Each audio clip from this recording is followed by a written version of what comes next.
Cassidy grabbed my arm, not a tap, a grip, the kind where you feel the pressure of each finger separately. And you go still because you understand immediately that whatever made her do that, she doesn't want to make noise about it. I stopped moving. She tilted her head slightly, slowly toward the road. I turned.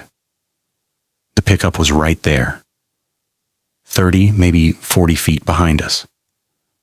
Earlier that night, when Cassidy first pointed it out, it had been sitting roughly a quarter mile down the road, just a dark shape at the edge of what the stars could illuminate. Now it was nearly on top of us. No headlights, no engine sound. Nothing. I raised my red flashlight and swept it back along the shoulder. The beam caught a silhouette beside the driver's door, a person standing completely still. Then the angle of my flashlight shifted maybe 2 seconds, and when I swung it back, there was nothing beside the door. Just the truck. Dark cab, dark bed. No lights of any kind. The truck didn't move. Not yet. Welcome back to Mind After Dark. If you're new here, this channel is long-form horror told in the style of disturbing first-hand accounts. No jump cuts, no music drops, just stories delivered the way they'd be told to someone sitting across from you at 2 a.m. Tonight's collection is 5 accounts from 5 different states, all centered on the same simple decision: driving somewhere remote, setting up under a dark sky, and watching the stars. If this is your kind of content, hit like and subscribe. Drop a comment telling me where you're watching from and what time it is right now. I want to know. Let's get into the first story. Story 1. The car that never turned its lights. On Route 50 across Nevada has been called the loneliest road in America for decades. And once you're out there, the nickname earns itself quickly. There are stretches where you can drive for 45 minutes, and the only interruption to the desert floor is a distant mountain range, a power line, and the occasional reflector post. No gas stations, no clusters of buildings. You start measuring your location by what you're not near, rather than what you are. My girlfriend Cassidy and I had been together about 2 years when we drove out there for the Perseids. She'd gotten into astronomy the previous winter, not seriously, not with equipment, just the casual kind that starts with a phone app and ends with her pointing out Jupiter through the passenger window at 2 a.m. She wanted to see the meteor shower from somewhere with no light pollution. I had a week off. We drove. We left Ely, heading west on Route 50, and found our spot roughly 20 minutes outside of town, a wide gravel pullout on the north shoulder. The kind that exists for no particular posted reason, probably an old survey access point. We parked, shut off the car, and set up 2 folding chairs in the gravel a few feet in front of the hood. We had bottled water, a small cooler with sandwiches and soda, and a thermos of coffee. Cassidy had a red lens flashlight because she'd done enough reading to know white light kills your night vision. I had my phone in my jacket pocket, service non-existent, but a star chart app downloaded before we left. The sky was extraordinary. I know that sounds inadequate, but I don't have a better word for it. The kind of sky where you start picking out detail in the Milky Way, and your sense of scale gets slightly unmoored. Cassidy was tracking Perseids aloud, calling out each one. There's one, that's a long one, there. And I was watching the general southeast, trying to count how many I could spot in a given minute. Around the 90-minute mark, she saw it first. "There's a truck parked back there," she said. I turned in my chair. About a quarter-mile west of us, sitting on the south shoulder, was a dark pickup. No running lights, no interior light, no engine sound. Just a shape parked on the edge of the road. "Someone else doing the same thing?" I said. "Maybe," she said. We went back to watching the sky. An experience like that pulls your attention completely upward. That's the whole point. You stop thinking about what's at ground level. For the next stretch of time, that's exactly what happened. I stopped thinking about the truck. At some point, I'd estimate we'd been out there close to 2.5 hours total. I noticed that the dark shape on the shoulder looked closer than it had. I couldn't be certain. You have no fixed reference points in the dark. The truck was still not running its lights. I sat with that for a few minutes, trying to decide whether it was closer or whether my memory of the distance was simply imprecise. "Hey," I said, "Does that truck look like it moved up?" Cassidy studied it for a moment. "I thought the same thing maybe 20 minutes ago." "And you didn't say anything?" "I didn't want to derail the Perseids." She paused. "But yeah, it looks closer." We both stared at it for a while. It wasn't moving now, no engine sound. But the distance had changed, and neither of us could explain how, because we'd been facing the other direction and had not heard a single thing from behind us the whole time. I suggested we might have just misjudged the original distance in the dark. That happens. Depth perception without landmarks is unreliable. She agreed that was possible. We both found reasons to keep looking up instead of back. Around the 3-hour mark, she said she was cold. She was right, the temperature had dropped noticeably, the way Nevada desert drops at night, even in August. We started talking about heading back toward Ely. It was the natural end of the session, and I was glad to have a reason that didn't require explaining anything. Before we started packing, I pulled out my phone and opened the downloaded map. No signal, but the offline data was enough. I confirmed what I already knew. Route 50 ran straight back east toward Ely. 20 minutes, maybe less, at highway speed. The western edge of town would be the first real light, a gas station cluster I'd clocked on the way out. I made a note of that without saying it aloud. I wanted to know exactly where we were going before we started moving. I folded my chair and walked to the back of the car to load it. That's when I stopped. The truck was right behind us. 30 feet, maybe 40. Dark, no lights, no sound. I'd been sitting with my back to it for 3 hours, and it had crossed most of a quarter mile without me ever hearing it move. I raised the red flashlight and swept it toward the driver's side. There was someone standing beside the door. Not in the cab. Beside it, on the outside, on the driver's side, standing at the edge of what the flashlight could reach. A tall, dark shape, completely still. I kept the light pointed there for maybe 2 seconds, maybe 3, and then the angle shifted slightly as I readjusted my grip. When I got the light back on that spot, the figure was gone. Just the truck. Dark.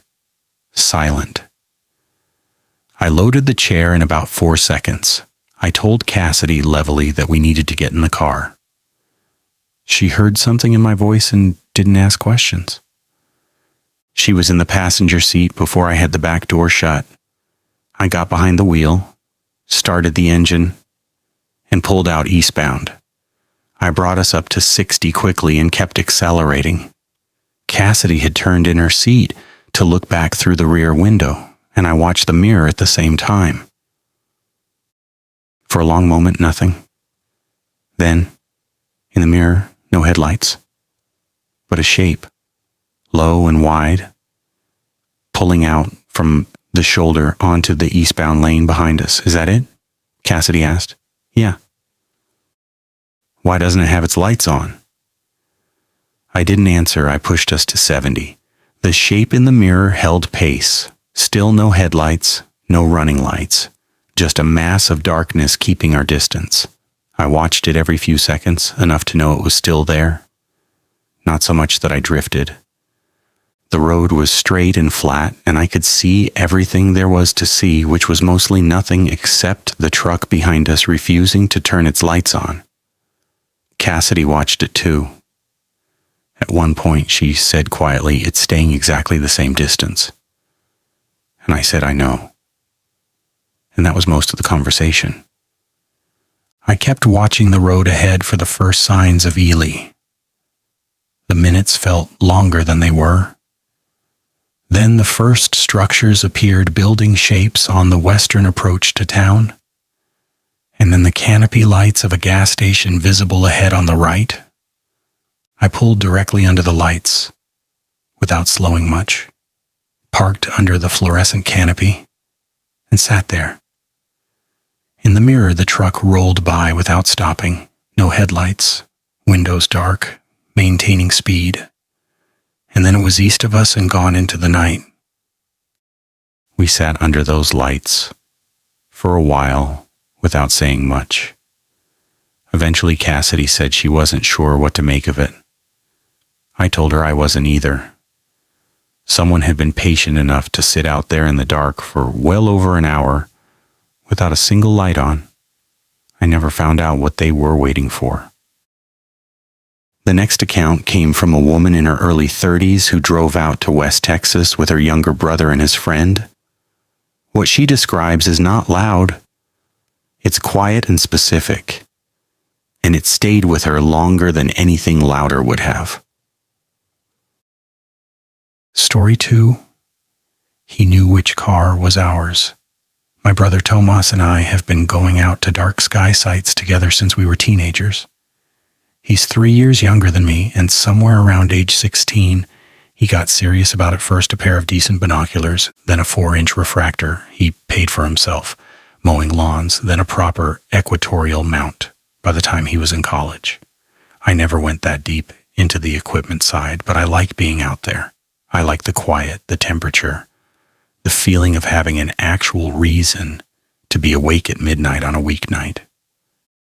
This particular trip was August, a Friday into Saturday. Tomas had a new telescope, an 8-inch Dobsonian he'd been saving for, a beautiful solid instrument, and he wanted a sight he'd never used before. His friend Dominic came along. Dominic is an easygoing person, works in construction, not an astronomy person at all, but he'd heard Tomas talk about the new scope and wanted to see what the fuss was about. He brought a camp chair and a bag of chips and was fully prepared to contribute nothing beyond company, which was fine with everyone. We drove out into Brewster County, which is the large county west of the Pecos River that contains Big Bend. Tomas had coordinates for a dirt lot along a county road about 20 miles south of US 90. The road was unpaved and slightly corrugated, and the last several miles required enough attention that I stopped talking and just focused on driving. By the time we parked, it was 9:20, maybe 9:30. Full dark had come down fast. The site was a level gravel flat at the edge of a scrubby arroyo. Several other vehicles were scattered around the area when we arrived. An SUV parked further down the flat, a pickup sitting near the entrance road, and what looked like a sedan pulled off to the east. Dark sky sites in that part of Texas pull observers from a wide radius on good nights, so the company wasn't unusual. Tomas picked his position well away from the others, toward the southwestern edge of the flat where a low ridge blocked what little light came from the direction of the highway. He got to work immediately leveling the rocker base, sliding the tube assembly in, getting the finder aligned on a bright star. Dominic set up his camp chair about 8 feet from the car and started working through his chips. I set up my folding chair next to him and started identifying constellations. By the time we'd been there 40 minutes, most of the other observers had their own sessions going. Nobody was particularly close to us. The SUV had a red lamp set up on a small table. The pickup near the road was dark, its occupants not visible. The overall feel was of a shared space where everyone was politely ignoring everyone else, which is how it usually works at sites like this. That's when I became aware of a flashlight approaching along the road. Not fast. A steady walking pace. The light was white and low, and it came up the road from the south. A man materialized out of the dark late 50s, I'd say, in a canvas jacket, carrying a simple flashlight and wearing a baseball cap. He covered the last 50 feet or so with his light pointed down at the road. "Evening," he said. "Mind if I walk over?" Tomas looked up from the eyepiece. "Go ahead." The man came up to about 12 feet from the scope and stopped. He looked at it for a moment and nodded, the way someone does when they recognize what they're looking at. "That's a nice Dobsonian," he said. "What aperture?" 8-inch, Tomas said. "What are you on tonight?" "Jupiter. I want to try M13 later if the seeing cooperates." The man nodded again. He looked up and scanned the sky without pointing at anything. "Seeing has been pretty steady tonight. Good night for globulars." Then he turned and looked at me and Dominic. "You folks drive far to get out here?" "Not too bad," I said, honest, but vague. I wasn't sure why I gave a vague answer. It just felt like the right instinct. He nodded and turned back to the scope. He and Thomas talked for a few minutes about the Dobsonian design collimation, mirror quality, the advantages of a rocker base for casual visual work. The man clearly knew the subject. I listened and contributed very little. Then he asked how late we were planning to stay. I said we hadn't decided yet, which wasn't quite true. We'd always planned to drive back the same night. When he followed up by asking whether we had a long drive home afterward, I said something like "a ways" and left it there. No town name, no direction. Tomas, a moment later, changed the subject back to the telescope. Something about the secondary mirror's reflectivity coating, and the man went with it easily, pleasantly, without pressing. That small thing Tomas pivoting the conversation was, when I realized we were both doing it independently, he hadn't signaled me. I hadn't signaled him. We'd each just arrived at the same decision on our own, which told me something. Dominic was quieter than usual.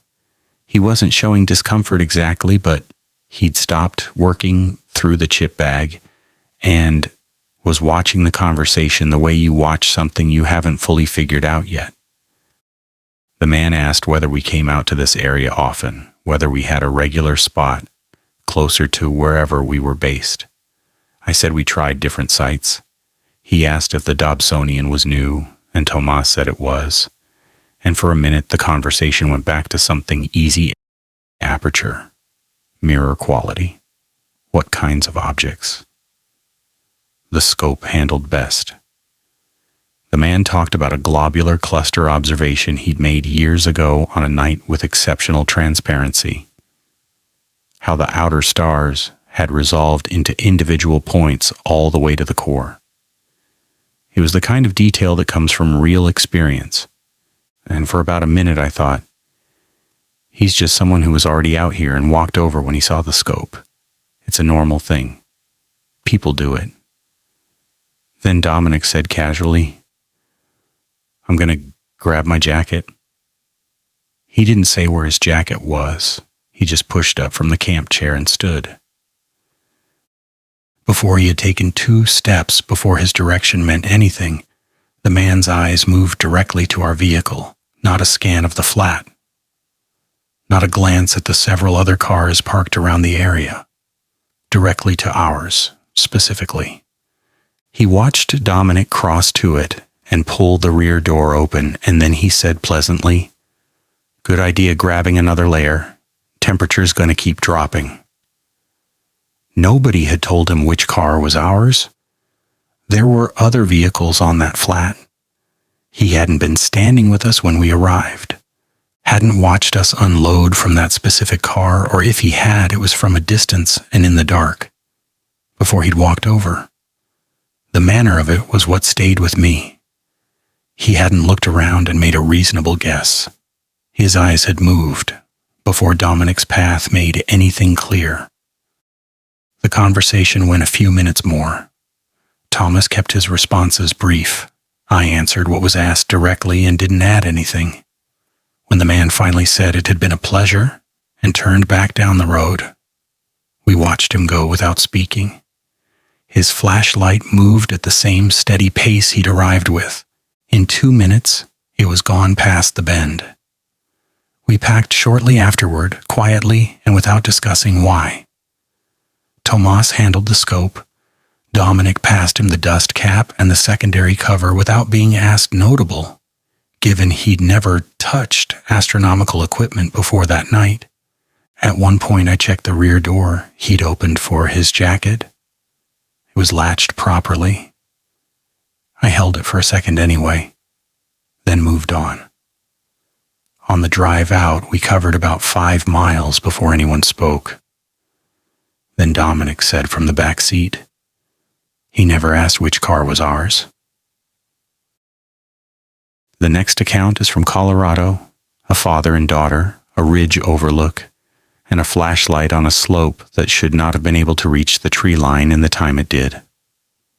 Story 3. The flashlight below the ridge.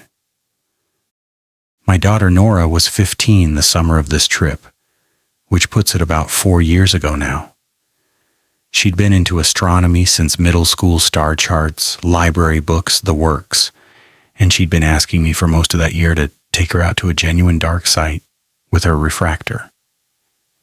I kept saying we'd get around to it. Then her school year ended, and I had no more reasons to postpone it. We live outside Colorado Springs, and I'd done some research on sites within a 2 to 3 hour drive. The area outside Buena Vista in the Arkansas River Valley came up consistently in the forums I found. The valley floor sits at roughly 8,000 feet, with the Sawatch Range rising to the west, 14ers including Mount Harvard and Mount Columbia. The valley is wide and flat where the Arkansas runs through it. And once you're out of Buena Vista proper, the light pollution drops quickly. I found a pull-off on a forest road above the valley that a few observers had mentioned. It sat at about 9,200 feet on a ridge with a clear southern exposure. I downloaded an offline topo map the evening before we left. We got there around 9:15 on a Saturday night. The drive up the forest road took longer than expected. The road was graded but unpaved, and the last mile had some significant ruts. Nora navigated from the topo map on my phone while I drove. We found the pull-off exactly where it was marked. A widened gravel area at the edge of the ridge, with the valley spread out below and mountains visible to the west against a slightly paler section of sky. The Milky Way core was overhead.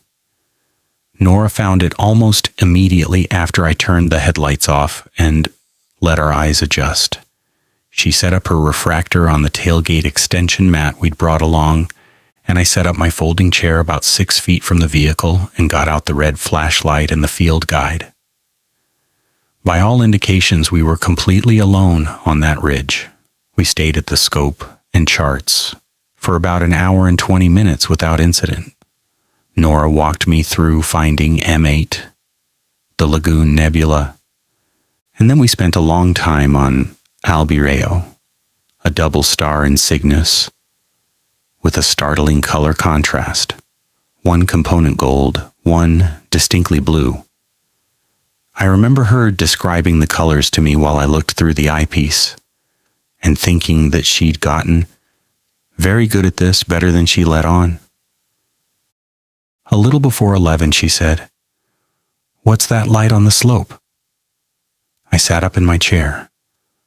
Below us, down on the pine-covered slope, that fell away from the ridge toward the valley floor. There was a flashlight moving. White beam, standard flashlight, moving steadily from left to right at a diagonal that suggested someone traversing the hillside rather than hiking straight up or down. Probably a hunter, I said. Or someone who parked lower and is working their way up to a better overlook. There's no trail down there, Nora said. I picked up my phone and opened the topo map. She was right that no trail was marked on that section of slope. That didn't mean one didn't exist. Unmaintained social trails and old logging cuts aren't always mapped. But it meant whoever was carrying that flashlight was either on an unmarked track or moving through open terrain in the dark. We watched the light continue its traverse. It moved at a deliberate pace, nothing urgent. I looked at the topo contours and tried to estimate how far below us it was. The pull-off sat at roughly 9,200 feet. The valley floor was around 7,800. The slope between them was steep in the upper third and heavily forested throughout. From where I was standing, with no landmarks I could reliably calibrate against in the dark, I could only say the light appeared to be well down the visible slope, somewhere in the lower portion, which put it at a rough estimate of 700 to 900 vertical feet below the ridge, possibly more.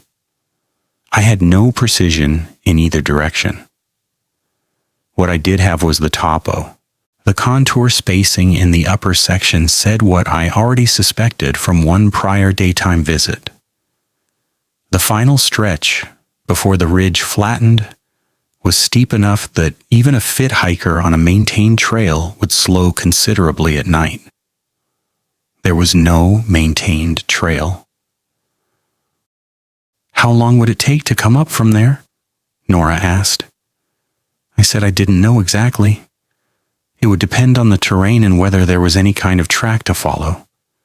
The upper section was steep and heavily treed, and someone moving cross-country in the dark would not be moving quickly. I told myself this. The flashlight kept moving. I started quietly gathering things that had been set out on the tailgate mat, the field guide, the flashlight, the lens cap. Nora watched without asking why. After a few minutes, she said, "It stopped." She was right. The flashlight on the slope had stopped moving, then it went out just off, mid-traverse or mid-ascent, wherever it was on the slope. The hillside went dark. I could still explain everything I'd seen. I just wasn't willing to bet Nora's safety on my explanation. I took my time folding up the mat and suggested we'd probably gotten the best of the evening. Albareo had been worth the whole drive by itself, I said. And there was a breakfast all-day diner in Buena Vista we could make if we left in the next few minutes. Calculated. She'd been there with me before and she likes it. You want to leave? She asked. I think we've had a really good session, I said. She considered it for a moment. Yeah, okay, she said. I started breaking down the refractor. I had the optical tube in its case and was folding the tripod legs when Nora said, very quietly, "Dad?" I looked where she was looking. At the tree line, where the pines met the edge of the ridge flat 35 feet from where we were standing, there was a man, still facing us. His flashlight was at his side, and it was off. He was standing at the edge of the trees, completely motionless, watching us. I said, "Get in the car." Not loud. She moved immediately, and I loaded the tripod into the truck, got the tailgate shut, and got behind the wheel in about 15 seconds. I started the engine, turned on the headlights, and pulled forward. As we turned onto the road, the headlights swept across the tree line. He wasn't there anymore. We drove down the forest road without speaking. When we reached the paved road, Nora let out a breath she'd apparently been holding for most of the descent. "Was he up there the whole time?" she asked. I told her I didn't know. I went back to that ridge the following spring without Nora. I told myself I wanted to settle it, to walk part of the slope in daylight and get a realistic sense of what the terrain was actually like, whether I'd misjudged the distance of that light, whether the timing I'd been running in my head for 4 years went off. I parked at the same pull-off and picked my way down from the ridge on the slope's south side, going carefully because the grade dropped away faster than it looks from above. Within the first 100 feet of descent, I was into dense pine, stepping over fallen timber, picking through patches of loose rock that shifted underfoot even in full daylight with good boots. I went down maybe 200 vertical feet before I stopped and looked back up at the ridge. The pull-off was not visible through the trees. The slope above me was steep enough that I braced against a trunk to keep my footing while I stood still. I didn't go further. I didn't need to. The light had been far below where I was standing. I was certain of that from what I'd seen that night, and the terrain I was standing in was already slow and difficult in daylight. Whatever was below me was denser, steeper, and further. I climbed back up to the pull-off and sat in my truck for a few minutes. I had wanted the daylight to make the night feel less strange. It did the opposite. The last time I saw that light, it was hundreds of feet below us. 10 minutes later, he was standing at the tree line. I've looked at that slope in daylight since then. 10 minutes isn't enough. The next account is from Utah. 4 friends, a flat BLM site, and 3 strangers who arrived together and then didn't stay together. Story 4. We thought they were looking at the stars. 2. 4 of us drove out to the BLM land south of Moab that August. Me, my best friend Priya, and 2 guys we'd been friends with since college, Cal and Marcus. It was Priya and Cal's idea primarily. Priya does landscape and astrophotography seriously enough to own an equatorial tracking mount and 2 camera bodies. And Cal is the kind of person who commits fully to any plan once it's made. Marcus and I were there as supportive company and capable cargo haulers. The site was a large flat area off a marked dirt road about 12 miles from the main highway. The road was signed and graded and perfectly drivable in a standard SUV. We'd used the site once before, the previous year, and we knew the layout, the flat, was wide enough that you could park well away from the road and still have unrestricted sight lines in every direction. We arrived around 10 and spent the first hour setting up. Priya had a precise routine for the equatorial mount, polar alignment first, then rough star alignment, then fine-tuning, and she mostly worked through that independently while the rest of us ran power cables, opened the cooler, and sorted the chair situation. Marcus set up a portable speaker for a while, playing something low-key, then turned it off once Priya got the mount dialed in. By 11, the setup was complete and working, and Priya was running a test sequence to check the tracking. Priya noticed the second truck before I did.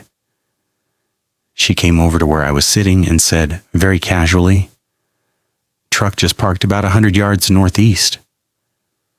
She handed me a water bottle as she said it, like we were just talking. I took the bottle and looked east without being obvious about it. She was right. A pickup was parked out on the flat to our northeast. It had arrived without me noticing, which meant it had come off the road while I was looking elsewhere. The headlights were off now. A minute or 2 after Priya pointed it out, 3 men got out. They walked out from the truck together, initially, Then they separated. One of them came toward us. He was friendly, completely genuinely friendly, mid-30s, baseball cap, barn jacket, the kind of person you'd stand next to at a gas station and not think twice about. He introduced himself and asked what we were set up with. Cal answered he's naturally social, and he stepped into the conversation easily. The man knew some things about astrophotography and asked a couple of specific questions about the tracking mount. While Cal talked, Priya went back to the camera. Marcus was crouched by the cooler, and I was near the equipment table. I started paying attention to the other two. The second man had walked south of the pickup. Not toward us, just south. He wasn't looking at the sky. He was standing in the dark, facing roughly in our direction. The third man had walked north, farther from the pickup than the second man and farther from us, but positioned, and that was the word that kept occurring to me, positioned in a way that didn't look like someone stretching their legs after a long drive. He had stopped. He was facing us. One person in front of us holding our attention. One person south. One person north. I looked at Priya. She looked back at me for a moment over the camera body, then reached over and quietly flipped the lens cap onto the camera and began loosening it from the tracking head. Nobody called it. She just started packing. My keys were in my jacket pocket. I'd put them there when we arrived, something I do by habit at remote sites, and I kept my hand near that pocket as I moved to the equipment table and started making space in the back of the SUV for what was coming in. I wanted someone near the car at all times. I couldn't be both at the vehicle and at the table simultaneously, so I stayed at the table and watched Marcus drift toward the back bumper without being told. He didn't know why yet exactly, but he was reading the room. Cal was mid-sentence about the tracking mount's polar alignment. He glanced at Priya, read the situation without any change in his expression, and kept talking body language easy, voice level. He asked a follow-up question about wide-field lens options for Milky Way photography. The man answered him at length. Every sentence Cal drew out of the man was 30 seconds of packing time, and he knew it. I reached for the cable bag and for a moment couldn't find it.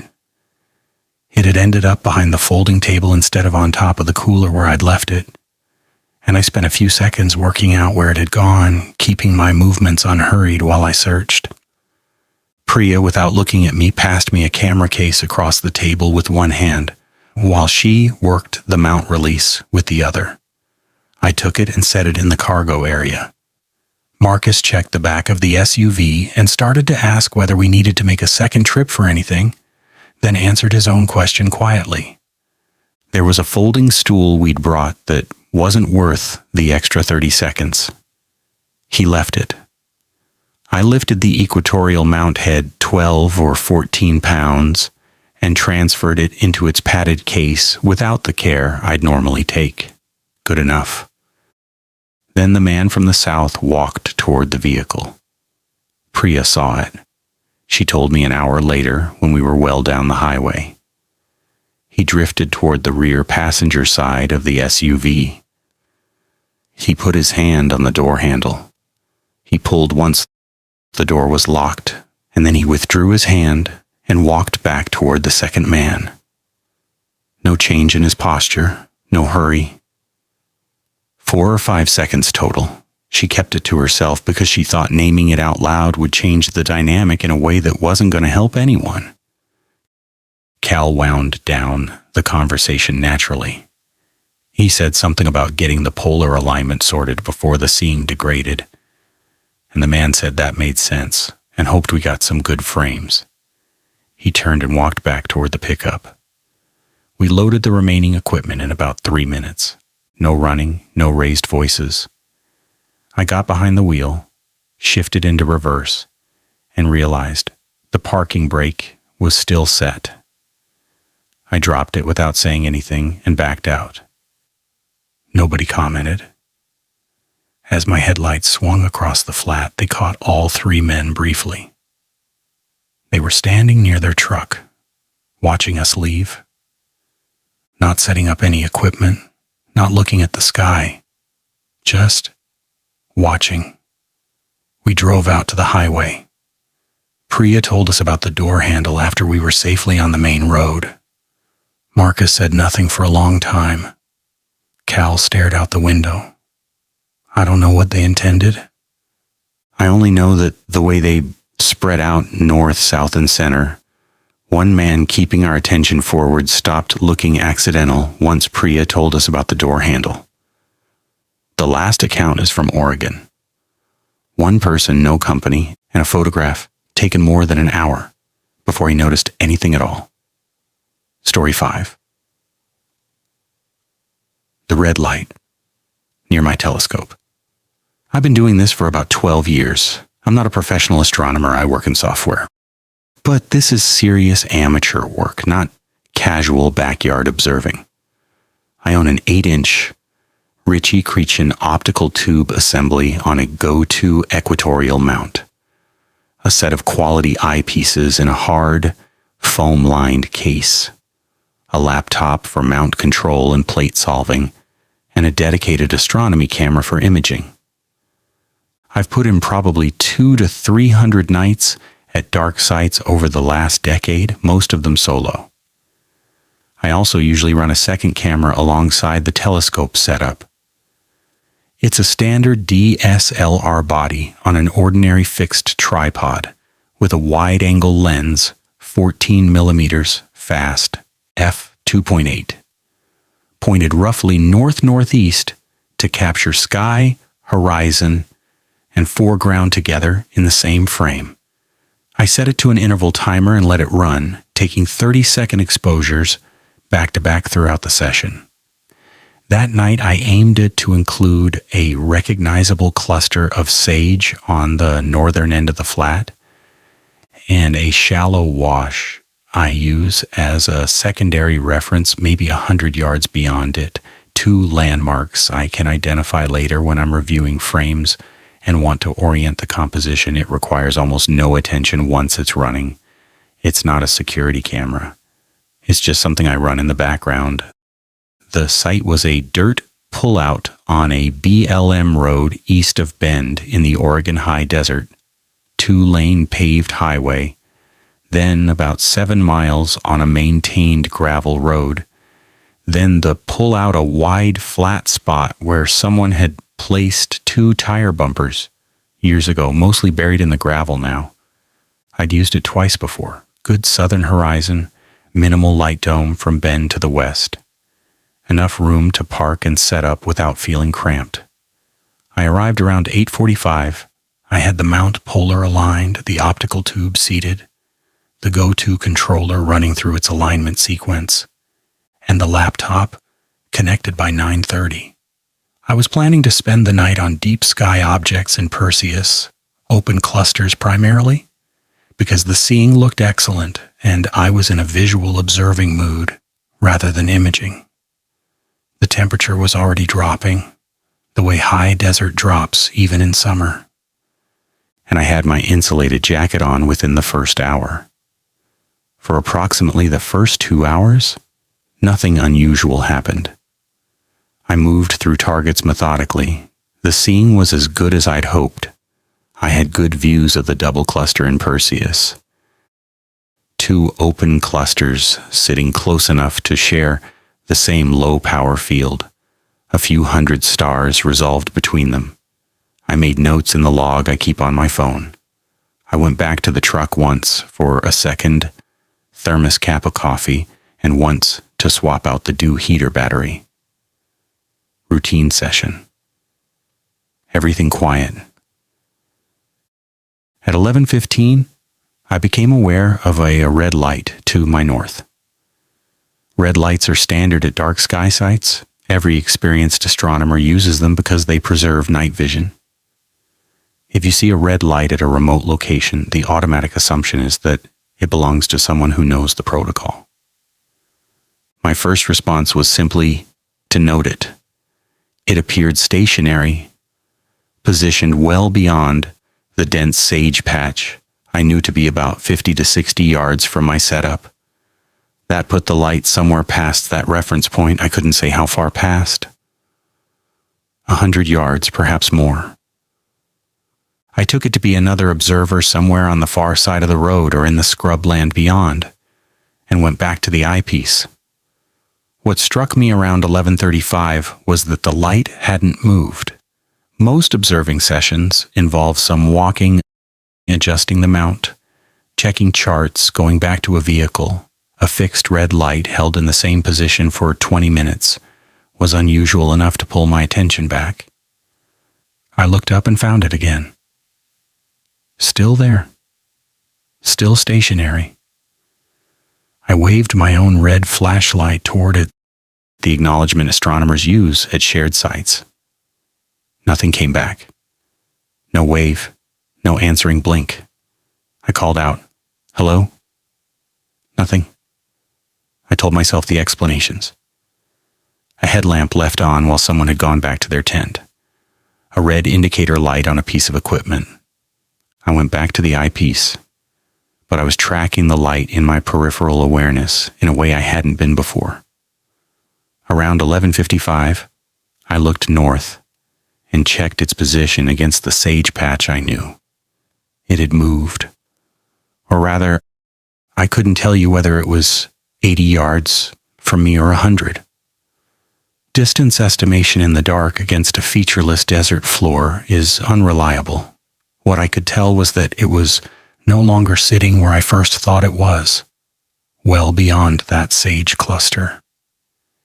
It now appeared to be somewhere between the distant wash and the nearer sage patch. Inside the range I'd used as a rough outer boundary before it had closed ground, by how much I couldn't precisely say, but the change relative to those two reference points was not subtle. I did not call out again. I did not wave my flashlight again. I went to the cab of my truck and sat in the driver's seat for a minute. I told myself I was getting cold. What I was actually doing was thinking. I ran through the reasons a light would appear closer relative to known landmarks than it had 30 minutes earlier. And all of them required the person holding it to have moved toward me. None of them explained the absence of any response to my wave or my voice. I got out and went back to the telescope. Shortly after midnight, I swept my white flashlight northward across the scrub for about 3 seconds. The red light went out. I stood still and counted time. After roughly 4 minutes, it came back. Same general direction, perhaps slightly closer to the nearer sage patch than before. That was the moment I decided to leave. Before I began the shutdown sequence, I reached for the hard eyepiece case to start securing the eyepieces. The lid was open. I keep that lid closed. It has a positive latch. Nothing ambiguous about the closed position. Nothing that vibration or wind would overcome. The lid was open. The 35mm wide field I'd been using for the cluster work had its barrel cap removed. The cap was not in its place. It was sitting on the equipment table beside the case, next to the laptop. Nothing appeared to be missing. I checked the other eyepieces quickly. All present. I picked up the barrel cap and shoved it into my jacket pocket, rather than stopping to refit it. Closed the hard case and latched it. I told myself I must have left the lid unlatched when I'd pulled that eyepiece out earlier. It's the kind of reasoning you do when the alternative is something you're not ready to accept while you're standing alone in the dark. I started the shutdown sequence. Powered down the go-to controller, killed the dew heater, disconnected the laptop cable from the mount, released the mount's clutches, which allows the optical tube to be moved manually. To remove the tube safely for transport, you swing it into a near horizontal position so gravity isn't fighting you when you lift it from the dovetail saddle. The tube is heavy. The way the mount was oriented and the way my vehicle was parked meant that when I swung the tube down to horizontal, it pointed northward across the flat scrubland directly toward where the red light had been. The finder scope is fixed to the tube and shares its pointing direction. I reached toward the dovetail hardware to release the tube, and as I did, my eye passed behind the finder eyepiece. I stopped. There was a person in the field of view, a human outline, upright and completely still. The red light was visible at approximately mid-torso height. The figure was facing me, roughly 40 yards out, based on what I know of that flat, just a shape in the dark, holding a light, standing still, facing directly toward where I was standing. No face. Nothing else. I stood there for a moment without moving. Then I released the tube from the dovetail saddle and placed it into its padded case. I clicked the case shut. I picked up the hard eyepiece case. I left the tripod. I left the mount. I left the wide-angle camera on its separate tripod to the north. I walked to the driver's door and found it unlocked. I lock my vehicle by habit when I arrive at a remote site. It's one of those things I do without thinking, the same way I switch the dome light to off, so it doesn't compromise my night vision when I open a door later. I don't have a specific memory of pressing the lock button that particular night. I can't tell you with certainty that I locked it. What I can tell you is that it was unlocked when I got there, and that I held the door open for a moment before I got in. I locked the doors, started the engine, and drove out. I drove the 7 miles of gravel road, faster than was ideal for the surface. When I reached the paved highway, I pulled over and sat with the headlights off for a minute. Nothing came down the road behind me. The next morning after daylight, I went back with a neighbor and retrieved the mount, the tripod, and the wide-angle camera. Everything was exactly where I'd left it. We loaded it without spending time there.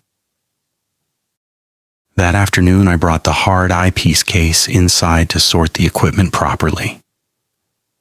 The barrel cap from the 35mm was still in my jacket pocket. I set the case on the table, opened the latch, and lifted the lid.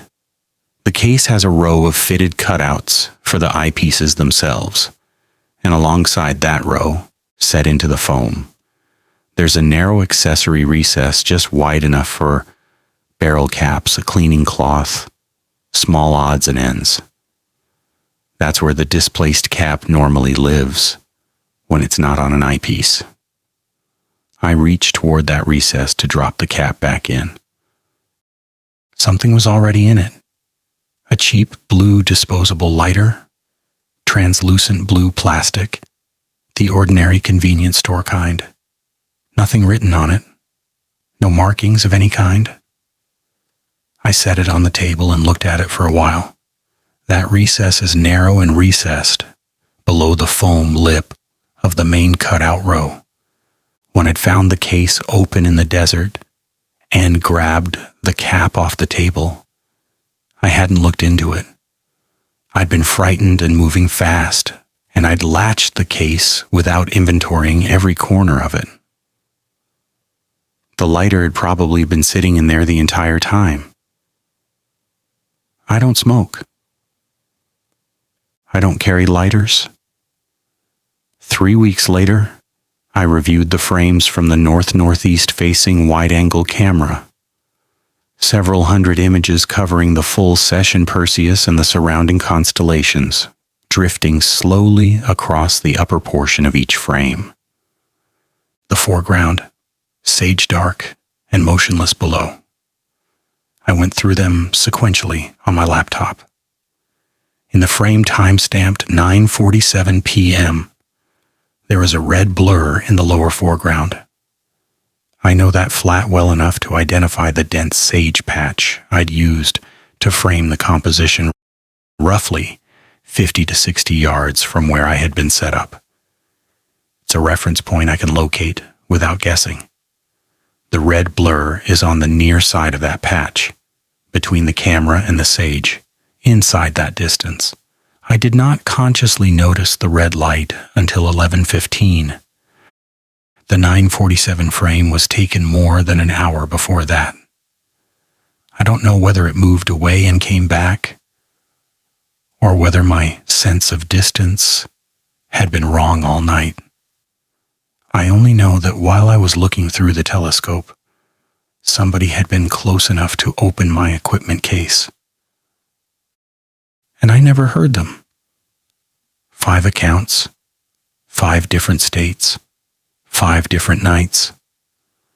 A couple in Nevada watching a meteor shower, while a truck crept up behind them in the dark. A woman in West Texas realizing a friendly stranger already knew which vehicle belonged to them before anyone told him. A father and daughter in Colorado, watching a light on a slope climb toward a ridge in the minutes before a man appeared at the tree line with his flashlight off. A group of 4 in Utah with 3 strangers positioned around them and one of them testing the door. A man alone in Oregon who discovered from a photograph taken more than an hour before he noticed anything that someone had already been within 60 yards of his setup. None of these people were careless. None of them went looking for trouble. They drove out to quiet places and pointed their attention at the sky, which is a perfectly reasonable thing to do. The sky is the whole point. And that's what all 5 of these turn on. Giving the sky your full attention while the darkness surrounds you at ground level. You're focused upward, adapted to low light, isolated by distance, usually alone or with only a couple of other people. It isn't a trap, but the conditions are ideal for someone patient enough to use them. You can still go out to these places. You probably should. Dark skies are extraordinary, and the experience of watching a meteor shower or finding a faint cluster in a narrow eyepiece is not something you replicate in a well-lit suburb. The sky is worth the drive, every time. Just remember to look down occasionally.